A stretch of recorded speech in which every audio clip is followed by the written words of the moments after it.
I'm Robert Lawrence Kuhn, and here's what I'm watching. The United States launching a trade war against China. I'm an American, and I happened to be in Beijing when President Trump triggered his tariffs. I know all the major American attitudes, opinions, analyses, there are a lot of them. But I'm not sure I know the Chinese position in detail. I should know. The first step in resolving disputes is to understand thoroughly the other side's specific positions and ways of thinking. So, from China's perspective, why did Trump start the trade war against China? Is it just the trade deficit, that simple negative number? Or are there deeper reasons, like to thwart China's rise? More deeply, I'd like to get, again from China's perspective, a list of U.S. motivations, objectives, goals. What does the U.S. hope to achieve?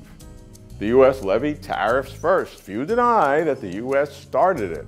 Well, some say that China started the trade war years ago and that the U.S. is only now finally starting to fight back. But that's another matter. China asserted that it would not fire the first shot, accusing the U.S. of starting the biggest trade war in economic history. More importantly, can the U.S. and China find common ground? Is there an off-ramp, as it were, as the world's two largest economies speeding on this economic superhighway accelerate in the wrong direction? Let's start with President Trump, to whom the U.S. struggle with China has always been about trade deficits. About $375 billion in 2017, according to U.S. government data.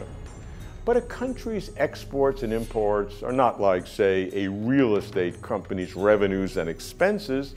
Trade balances are complex. Some Chinese products are produced by foreign-owned companies in China, including American companies, which capture profits from goods counted as Chinese exports.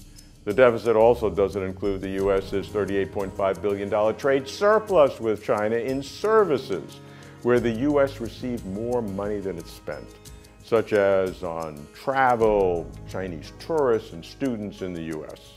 Moreover, a trade deficit means Americans are enjoying a higher standard of living with more products at cheaper prices, financed in part by China buying U.S. government debt. I'm not saying a trade deficit is sustainable, but I am saying a trade deficit isn't simple. My advice for the U.S.? Recognize that China seeks to develop its country to benefit its people. What's wrong with that? Not seeks to replace the U.S. as the global leader. The U.S. needs to make clear with specifics and consistency what it's really after. Because while Trump talks trade deficits, almost no one else does.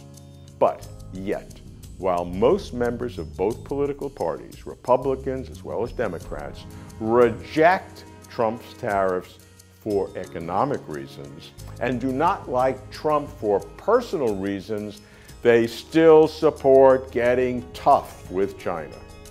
It might be useful to find out why. China is no longer the developing country it was when entering the WTO in 2001, and looser rules were allowed to protect nascent industries.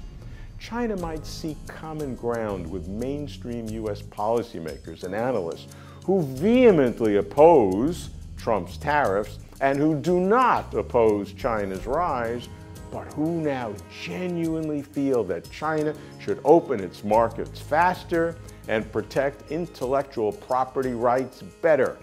Prescriptions that, quite apart from the trade war, many Chinese economists argue would be in China's best interests.